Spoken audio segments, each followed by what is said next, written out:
കർണാടകയിലെ ബെന്നാർഘട്ട ദേശീയോദ്യാനത്തിലാണ്. സഫാരി ബസ്സാണ്. അപ്പോൾ കാട്ടിലെ കാഴ്ചകളൊക്കെ കാണാൻ പോകുന്ന ബസ്സാണ്. പക്ഷേ ഇതാ ബസ്സിലേക്ക് എടുത്ത് ചാടിയത് ഒരു വമ്പൻ പുള്ളിപ്പുലിയാണ്.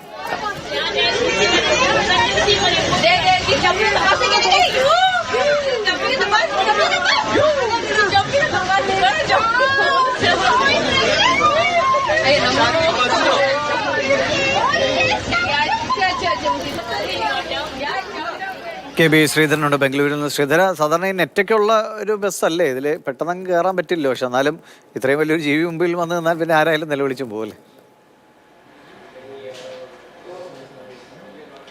ദീക്ഷയുടെ തീർച്ചയായിട്ടും നമ്മൾ ഇങ്ങനെയുള്ള ദേശീയോദ്യാനങ്ങളൊക്കെ പോകുന്നത് മൃഗങ്ങളെ അടുത്ത് കാണാനാണ്. പക്ഷെ ഇത് കൂടുതൽ അടുത്ത് പോയി എന്നുള്ളതാണ് ബസ്സിലുള്ള ഓരോ ആളുകളും ആത്മകഥം ചെയ്തതെന്നാണ് മനസ്സിലാക്കുന്നത്.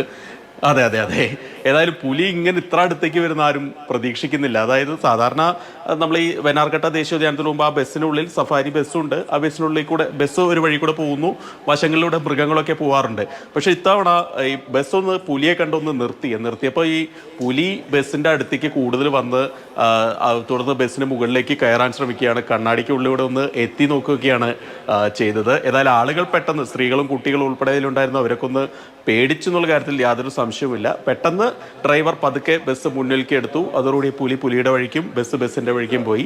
ഏതായാലും ഇത്തരത്തിൽ ഒരുപാട് നിമിഷങ്ങൾ ഈ ദേശീയോദ്യാനത്തിന് ബെന്നാർഘട്ടയിൽ ഉണ്ടാവാറുണ്ട്. ഏതായാലും കൂടുതൽ വന്യമൃഗങ്ങളെ അടുത്ത് കാണാനുള്ള സൗകര്യമുള്ള ഒരു ദേശീയോദ്യാനമാണ് ബെന്നാർഘട്ട. അതുകൊണ്ട് തന്നെ ഇത്തരത്തിലുള്ള സംഭവങ്ങൾ അവിടെ ഉണ്ടാകാറുമുണ്ട്. പക്ഷേ ഇത്ര അടുത്തേക്ക് മൃഗങ്ങൾ വരുന്നത് പതിവില്ല എന്നുള്ളതാണ് ഫോറസ്റ്റ് ഉദ്യോഗസ്ഥരൊക്കെ പറയുന്ന ഒരു കാര്യം. ഏതായാലും ആർക്കും മറ്റ് പ്രശ്നങ്ങളൊന്നും ഉണ്ടായില്ല. പുലിയുടെ വഴിക്കും പുലിയുടെ പാട്ടിന് പോയി. ആളുകൾക്ക് തുടർന്ന് മറ്റു മൃഗങ്ങളെ കാണാൻ സഫാരി തുടരുകയും ചെയ്തു. എന്തായാലും പരിക്കൊന്നും പറ്റാത്തതുകൊണ്ട് ആ ബസ്സിലുണ്ടായിരുന്നവർക്ക് ഇനി പറയാം, ഞങ്ങൾ തൊട്ടടുത്ത് പുലിയെ കണ്ടവരാണ് ഞങ്ങൾ എന്നൊക്കെ പറയാം അല്ലേ? ശരി ശ്രീധരൻ.